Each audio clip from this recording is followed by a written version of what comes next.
मायके में माँ होती है, ससुराल में सासू माँ होती है। मायका तो मायका है और ससुराल तो ससुराल ही है। सास माँ नहीं होती। माँ कहती है इतनी देर हो गई, तूने खाना नहीं खाया। पर सासू माँ कहती है इतना वक्त हो गया, अभी तक खाना नहीं बनाया। माँ कहती है इस महीने कुछ खरीद लेना, तेरे लिए कुछ पैसे बचाए हैं। सास कहती है सारे पैसे अपने तूने आवारागर्दी में उड़ाए हैं।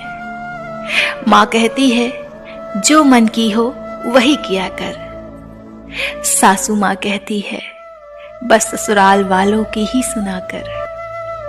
फर्क तो बहुत है ना।